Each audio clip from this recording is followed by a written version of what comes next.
come to realize that I value relationships more than anything else in my business. I even say oftentimes to people in my company will hear me say all the time that my currency is relationships. It's not dollars. The irony to that in business is it's ended up translating into a lot more dollars, but those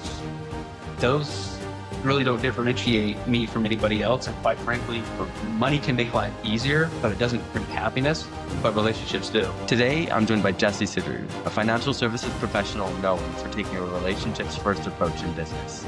In this conversation, we talk about why most people chase the wrong metrics, what it actually takes to build real success over decades, and why the way you build your life directly shapes the results you get in business. I'm Samuel Law, and this is The Growth Apprentice. So first up, if someone were to look at your life and they didn't know you at all, what would they think your 3 greatest accomplishments are, and what would you say they actually are?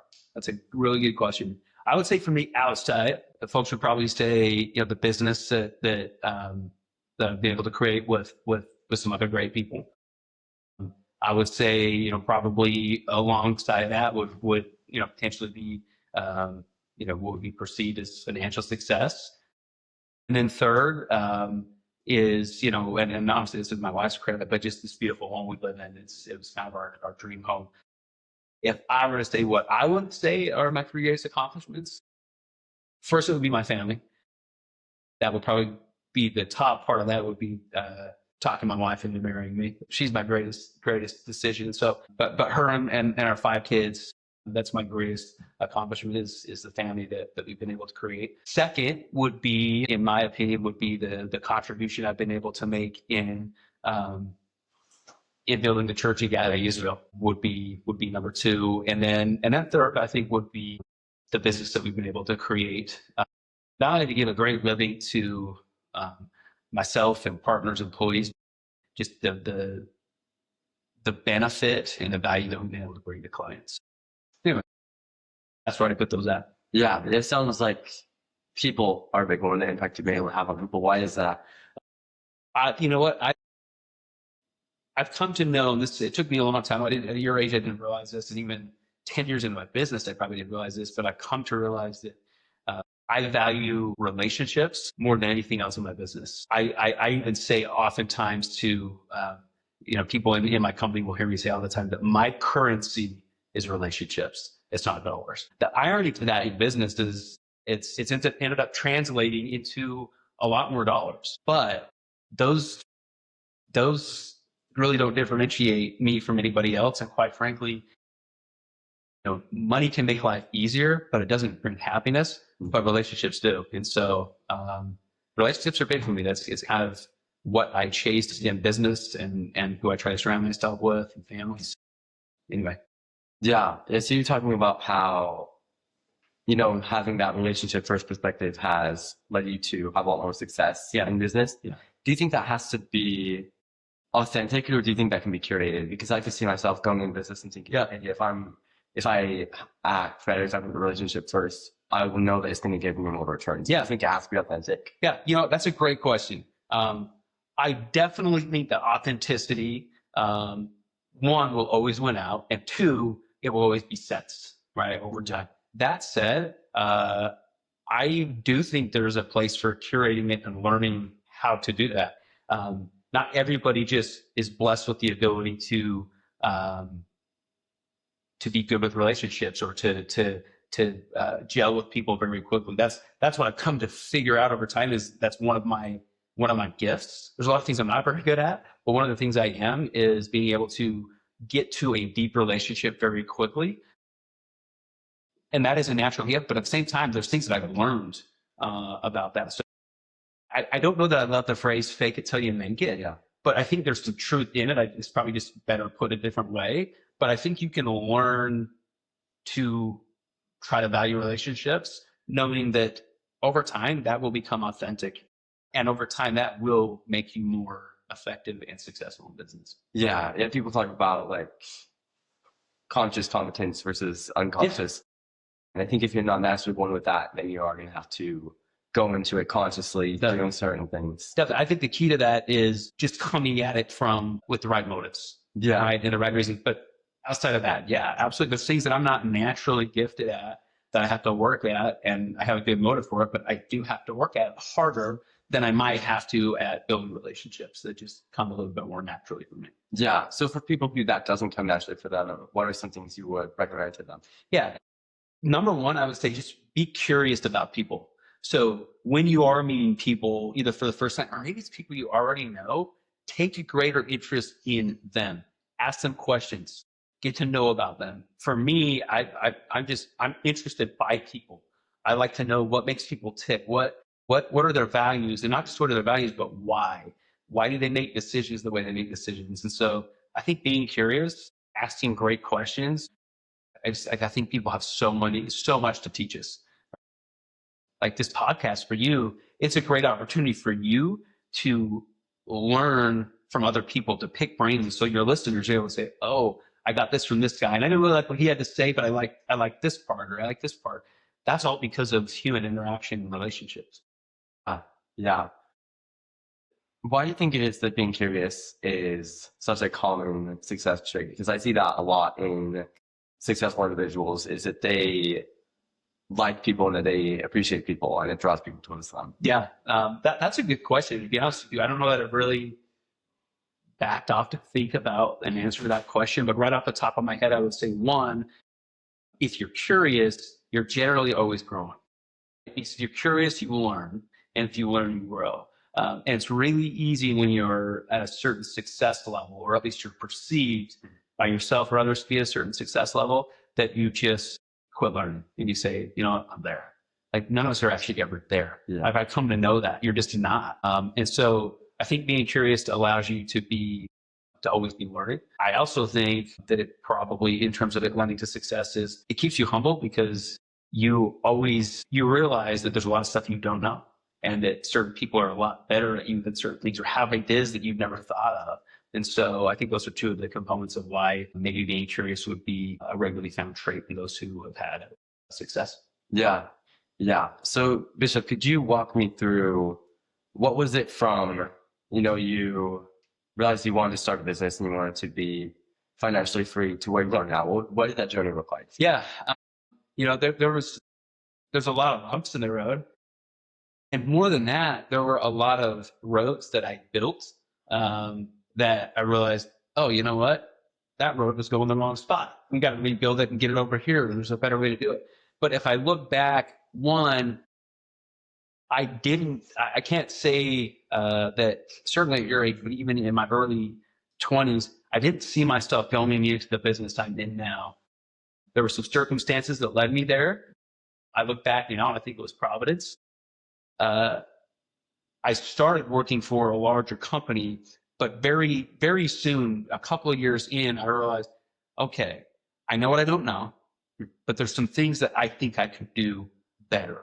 Not because I was smarter, just because they fit my personality better and my strengths better. And so pretty quickly, I was able to go out on my own. Made some mistakes in terms of just the way that I was organized and the way that we did things. And then a lot of things we did well, but got more and more efficient over time. And so it just took time. I've just come to realize that most things that are worth building or worth pursuing, they take time. And consistency, I think, is a superpower. I've seen what consistency has been able to do for me, and I have a lot of value. I placed a lot of value and have a lot of respect for those who are just consistent. So what it looked like, to be honest with you, is just consistently showing up. Right? If I'm a baseball player, I just consistently have to get to the plate. I just got to get in at bat. And I'll strike out sometimes. But if I'm there often enough, or if I keep my line in the water often enough, I'm going to catch a fish. And then I start realizing, oh, that's how I caught that fish. I'll do it a little better. I'll do it a little bit longer. I'll do it a little bit, in this spot and that spot. I do think just consistency in the process would be like the number one thing of how I went from here to here. And if you're smarter or brighter, it'll probably take you a shorter period of time. But consistency. Yeah, do you think that's the number one skill that people can work on? I think so. And I think you probably heard the quote. My wife says this quote all the time, and I love it. She teaches our kids so well. Is the idea of how you do one thing is how you do everything, right? There's some truth to that. There's a lot of truth to that. And so if you want to be successful one day in business or in sports or in music or whatever your dreams are, then learn to be consistent in other things, right? My middle son, it's probably been 5, 6, 7 years where he has been so consistent in making his bed. I don't think he's missed making his bed once since he was 7 or 8, right? And, oh, who cares? Well, what he's realized is he knows how to be consistent. And then he went, oh, if I can do that, then I think I can be consistent in being a better baseball player, being a better singer, and he's able to know consistency works. I look at my daughters, I look at my other sons, and the things that they've learned from being consistent. So yes, learn consistency and start where you're at. Whatever you do, learn to be consistent. Yeah, where did you learn that? Like consistency is so important. Really good question. I wasn't conscious on learning that. But these are conversations I wished I would have had when I was younger. I realized looking back, I saw my parents very consistent in several things. They were very consistent in their work ethic. They ran a small little grocery store in our little town of 1,800 people. And I saw that they consistently had to go to work every day. They consistently had to put products on the shelf. They consistently had, and again, I look back at that now and realize they just did it every single day. And I watched them do that. I watched other things that they did on a consistent basis. And then it wasn't until I was probably in my early 20s that I started realizing that consistency was something that I could do that others might not be willing to do. Right? Even if I wasn't the best yet, or I didn't know the most yet, or I didn't have the right connections, I could be consistent because that's dependent upon me. And I always love that. Yeah, and it's just something you can completely control, right? And you just gotta outlast everyone else. Yeah. See, and I love that outlast. I remember an early mentor saying, "You just gotta outlast," right? And I look at my wife.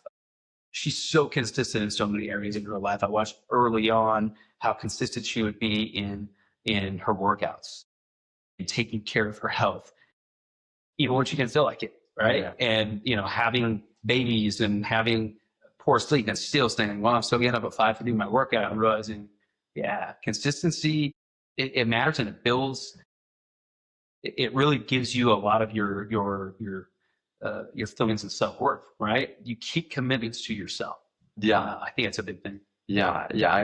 I've noticed that myself a lot, that if I was trying to build a relationship with someone, I wouldn't be late to appointments with them, or I wouldn't talk to them in a rude way. And that same way that you show up for yourself, I've noticed. It's true if you want to have a good relationship with yourself. Yeah, I love that. Yeah. It's wise. Yeah, so you're talking about your wife a little bit. What impact does the person you marry have on your success?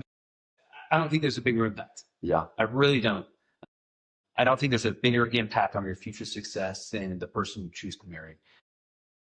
So many careers, especially if you're going to be an entrepreneur, it's going to demand a lot from you, right? If you're going to run your own business, it's going to demand a lot from you. There's going to be sacrifices you have to make. You're going to get proverbially kicked in the face time and time again. You have to show up and do it anyway. Well, you can do those things, right?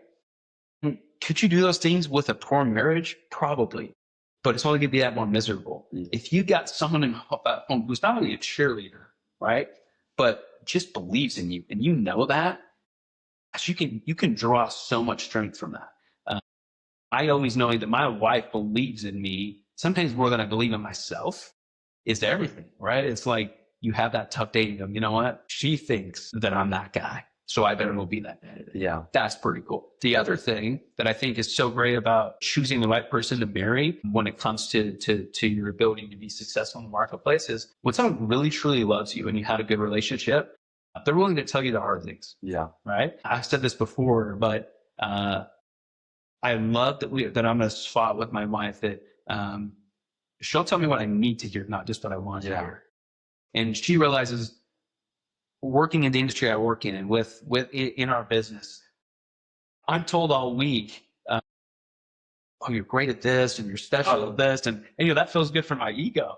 But she's able to say, you know what, I can see some things that you can work on or do better. And, when I was younger, I had a little bit more insecurities. It was like, gosh, I don't want you to tell me that, right? Or it made me feel bad. Now I realize she sees those. She's willing to say that because she loves me and she knows I can be better. So having a spouse that when you marry the right person, they're going to make you better. You're going to be able to do more.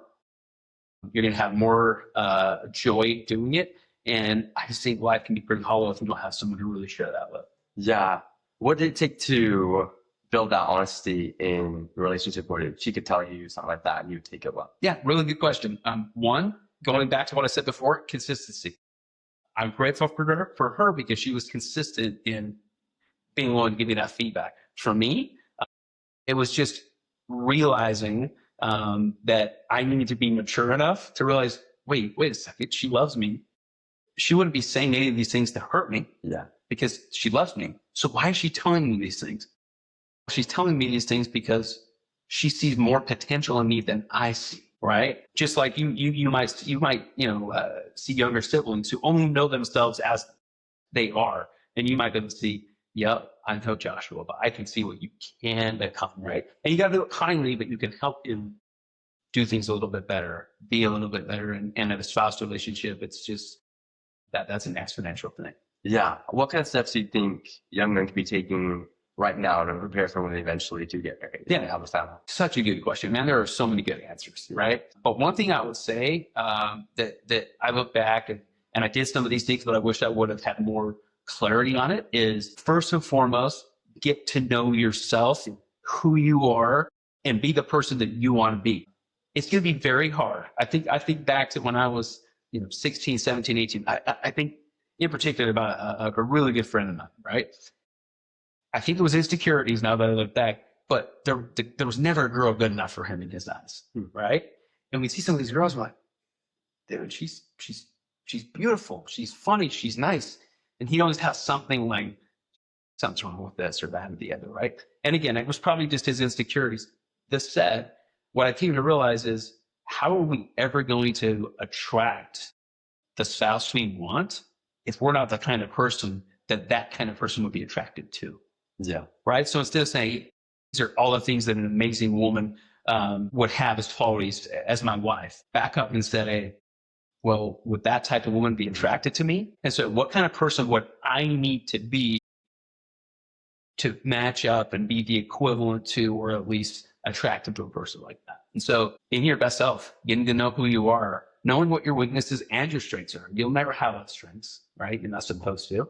But knowing those and owning those, as well as your inefficiencies, is something that I look back and that was a big part of what I ultimately got to and wish I could have been a little bit more conscious of. And what does it take to come to know yourself in that way? One is, I think you've got to be willing, and this is something that maybe for young men is not, it's not taught very well in our society. It's self-reflection. Spend some time to just think and realize, what you're feeling and what are my weaknesses and what can I get better at? What are my strengths and how do I make them stronger? And then putting yourself out there, right? You've got to be willing to be the person that is okay experiencing failure, because failure and success, I used to think those were opposites. They're part of the same formula. Yeah. Right? Like they are. You have failures to obtain success. But I would go back to before, being married, experience some of that so that you grow and know who you are. What do you operate like under pressure, right? That's why I've been in relationships. Be around people a lot. I served the mission for our church, for the Church of Jesus Christ of Latter-day Saints. That allowed me to meet lots of people, including most especially companions. And I started realizing, oh, this guy drives me nuts. But is that him, or is that just because I'm not very patient?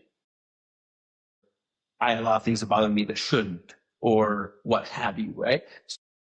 Getting to know a lot of people and building relationships will allow you, whether those are buddies or girls, will allow you to know more about yourself. Yeah. Yeah. So you're talking about mission Yeah. a little bit. Do you think all young men, able-bodied young men, should go and serve a mission? I do. I'm certain there are exceptions that are probably valid. And but if I'm speaking to the majority, yes. I've had the opportunity just within the last week to speak with a couple of young men, not on our board, by the way, that are contemplating going on missions, but have kind of been putting it off. And one of those is really because of business or financial reasons, wanting to be able to make money and having some good opportunities. And what I told him is, outside of all the reasons why someone within our church would serve a mission, right? To serve the Lord, to gather Israel, to do all these things that we believe in. Outside of that, put that all aside. If I'm just coming from this from a secular business point of view, oh my gosh, you gotta go. You gotta go. So much of what I learned about myself and skills that I learned that I had, I learned on a mission in a condensed 2-year period of time that probably would have taken me a decade. So I love to say that you get a master's degree in life and you get it in 2 years.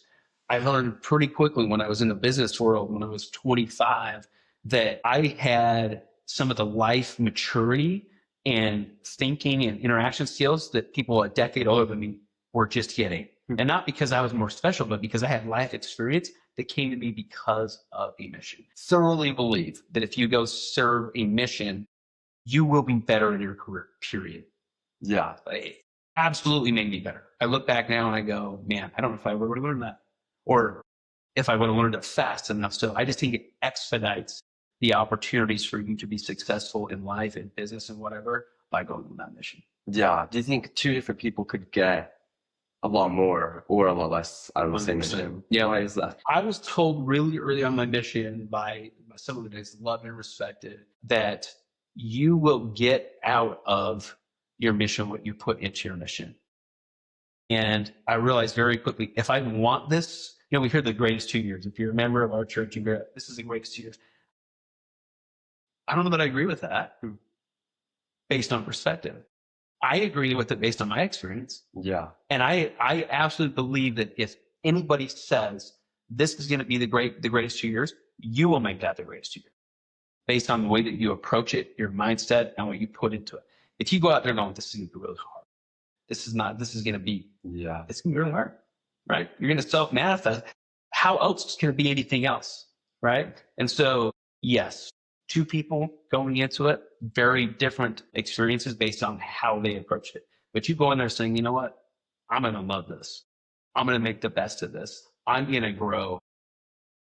You're going to. Doesn't mean you're not going to have a hard day, but you already decided this was going to be great. Yeah. Right. So yeah, I think it depends on what is your expectation and how do you manifest that? Yeah. If someone has grown up their entire life with more of a negative expectation towards things, what would you recommend to them if they've continually built that cycle? Yeah, that's such a good question. And to be honest with you, that's what's really hard is sometimes it's not our fault that we think the way we think, right? We're a product of our environment to such a degree that we don't know until we see a different way. So anyone listening, anybody watching that or realizing, man, maybe I have grown up that way. Surround yourself with people who think the way you think that you should be trending toward. I'm a big believer that you become the sum of the people that you surround yourself with and the books you read or the podcast or the content you consume. That's who you will become. Yeah. So if you recognize now that maybe there's something lacking, get in a different circle, listen to different things, read different things, surround yourself with people who are in the mindset or in the way of life that you want to be, get there. So if it's a mission, talk to people who have a positive thing to say about it, right? If you always only heard that it's going to be really hard, make sure that you're hearing from people who said, "God, it was awesome. Yeah, it was difficult, but it was fun. It was amazing. There were miracles." If I was only surrounding myself with people who said, being an entrepreneur, being a business owner, it's brutal. Like it's just hard and it beats you up. Now, there's some truth to that, but if that's all it ever is, why would I want to be that? All right. So I want to hear from people who also say, and man, it is fun. It lights the fire. It gets me up in the morning. I can contribute to society. I can better people's lives. I can bring value to the marketplace and to my family. I want to be around those people. Yeah. Yeah. You're talking about getting in circles where they have more positive outlook. I've thought about them because if everyone's trying to get into a higher group, a higher circle, then are they going to want people who have that more negative outlook to come and be in group? Yeah, great question. And I would answer that like maybe, maybe not, in the sense that I think everyone can bring something. Yeah. Right. And so sometimes, maybe I won't say negative, but someone who has a very realistic point of view is helpful. I look at my business partner, very different dudes than me. Yeah. And that's a value, because there's certain ways that they approach or think about things that I don't, and vice versa. And so having someone in the group that says, hey, great, but not everything is sunshine and rainbows, right? It's good to have that. Well, that said, you also don't want to be the guy that's always bringing down the group, because probably won't find yourself hanging around with those people for very long. It's knowing who you are. And I'm not saying that that anybody needs to change all of who they are, but when you realize that it is holding you back from what you say you want, you've got to be willing to let that go and figure out how to model people who are going or better are in or have been where you want to go. Yeah. Yeah. I think everyone has the freedom to, listen to, consume any media they want to, and there's no barrier to entry on that. And so I think, what you have in your ear, what you are reading will affect a lot too. It's so important. Like almost to the extent that for me, like I actually have fear of like, oh, I better turn that off because I just don't even like the thoughts. Even if it's not, I'm not talking about evil, but it's like, ooh, that feels negative. Like I get nervous that it's going to spoil my mind. Yeah. Right. Like I protect it, almost like, ooh, I would not pick up that piece of gum off of the road and chew it. Yeah. Right. I just wouldn't, because it's like, well, maybe it would hurt me, maybe it wouldn't, but I'm not going to touch that. Same thing with what's coming in my ear, whether that's music, whether that's radio, podcast, TV, that you just realize, ooh, this is messing up my vibe. I don't want it. You get to choose. Yeah. You get to choose what you get to. That's an amazing thing about where we're living right now. There's so much good to consume. This podcast, right? Other podcasts, you get that for free and completely learn new things, change wiring in your brain, gain skills, have a better understanding of the world, and you get to make that choice. Yeah. Yeah. What are some of the people that you like to consume their content? That's a good question. In the podcast phase, I liked a lot of Ed Milet's stuff. I would say this. I'm generally the person that whether it's a podcast or a book, I very rarely agree with 100% of what someone's saying. It's just the way my mind works. But that's never a barrier for entry for me of like, oh, I don't want to listen to that person. No, because there might be 10 or 20% where I'm like, I do not agree with that, or I don't believe that. But if there's 80% of good there, great. Ed's one that I like to listen to. There's a podcast called Speak and Get What You Want by Chad Kirby. I was just on it this last week. I love the content that he puts out. I listen to those two. A lot of the podcasts I end up listening to are, are religious based. It helps me, with my study throughout the week. If I'm working out or doing cardio, I've got that in my ear. A lot of books over time, authors have changed, but I'd say those are kind of the primaries right now. But it changes. It might be like, what, I want to get I want to get some more content on real estate, so I might go pick this guy or this guy, or this lady or this lady, or I'm really interested right now on on habits. And so I find myself gravitating toward there. So it's kind of all over the place. Love listening to the people that you bring on. I've learned some really good things. You're great at asking questions. So it's been fun for me to hear, some answers from some of the people that I know that you've had on, and many others that I wouldn't meet any other way. Anyway, I guess my long answer to your short question is I'm kind of all over the place, because I love hearing lots of different perspectives. Yeah, I think it depends on where you're at in time, because you're talking about like real estate, and that might not be applicable to like you 10 years ago. Yeah, so wouldn't be interested. Brendan Richard's a guy I like a lot of his stuff, and so I like to listen to him. I went on a Dean Graziosi kick for a while, right? And there's certain things that I don't love about some of the style there, but there's also a lot of good nuggets that I've been able to, I think, take away from all of those people. Yeah, 100%. So if someone were to model their life after yours, what habits do you think would be the most beneficial to them? Good question. I I think one would be, we talked about, but being consistent. Yeah. I think secondly is and I'm not perfect. It's not perfect in anything, but treating people the way that they need to be treated, regardless of what you can get from them. Because here's the deal: when you know that you have something to gain from a relationship, anybody can treat that person good. Yeah. Right. That's why celebrities and sports stars and musicians can get this inflated ego because everybody treats them special. Why? Because everybody, if they meet, they get something to gain. They get an autograph, they get a picture, right? But what about the janitor that you had to pass on the way to that person's office? Did you treat them different? Did you completely ignore them? The value there is just as valuable. All those people are making contributions to society. So I would say, again, number one, consistency. Number two, treat people the way they should be treated. Be kind to everybody, especially when you have nothing to gain. Yeah. I love watching that. I learn a lot about people by watching how they treat others from whom they will gain nothing. That tells me a lot about someone. And then number three, I would say, and these are two different things, but I think they're very related.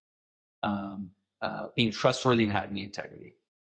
That's something that I try to do. I fall short sometimes. Like I realize that like I have to do better, but that's something that I've always tried to do. So I think those three things are values that I have, and that the three of my good parts that I would hope my kids or others will model. And there are so many that I hope people will just ignore and think that I let. So so consistency, probably in the right things, because you be consistently bad, and that's right. Consistency in getting you to where you have decided you want to get. Yeah. Or even better put, to becoming who you want to become. It's all about becoming. Right? Yeah. And then treating people well, especially if you have nothing to gain from them. And then the third one would be being trustworthy, having integrity. Yeah. That second one is interesting. I think it goes along with that quote you're saying about how you do anything is how you do everything. I think how you treat one person is how you ultimately get to treat everyone. Yeah, no doubt. I think there's a lot that we can learn about people by seeing how they treat other people in general. And again, especially those that they aren't going to get any gain from. Yeah. Well, Bishop, if you could share one more lesson with the audience, and I've got one more follow-up question after that. What would you want that lesson to be? Honestly, I would probably say just recognizing that in your life, humility is true power. No matter how much success you've had, no matter what pinnacle you've achieved in your specific industry or vocation, you're not there. You're not it. You're not any more special than the people who work for you or compete against you. And so I guess what I'm trying to get at is if I could say anything, it would be recognize where your gifts come from. And for me, that's coming from a God who is my Father, right? And his Son, Jesus Christ. And that keeps me humble. Yeah. That keeps me realizing where it comes from. Always just connecting back to that. I would love if people could take that away and realize that there's always someone else who should have the credit for the thing, even if you work harder, right? Yeah. Someone's got to give you that opportunity. I think that's super important. Yeah. And then do you think is there anything we haven't talked about today that you think we need to talk about? Anything else we need to share with the audience? No, I think we've covered a lot of great stuff. I would say just, make sure that you enjoy where you're at. Yeah. Enjoy life. I know I still have to check myself for this, but I definitely did it early in my life, is falling into that trap of, okay, when I get this, or when I get here, or when I obtain that, I'll be content and happy. I can tell you, it just doesn't last. It doesn't. Whatever that thing was, let's say someone just really wants that car. You will love it. And within a couple of months, it'll just be your car. Even if it'll just be your car, right? So that's great. And having objectives goals are great, but be happy where you're at. I'm not saying content. Yeah. But find joy wherever you're at, because there is joy to be found. I've learned that in raising kids. My wife and I were talking about when they were little, just sleep through the night. And when they grow up a little bit and you don't have to have so much going on, now you look back and you're like, wow, should have just enjoyed it, because little kids, little problems, big kids, big problems. Yeah. There's always something. So just enjoy it. So we try to just enjoy where we are. So that would be my last thing, is just enjoy where you're at. Progress and grow, but enjoy every single phase, because God does, but you create that joy not something else external. Yeah. Yeah. Well, thank you for coming on today. This has been a fun conversation. Thanks for having me. I appreciate everything you're doing, who you are, who you're becoming. You're doing great service.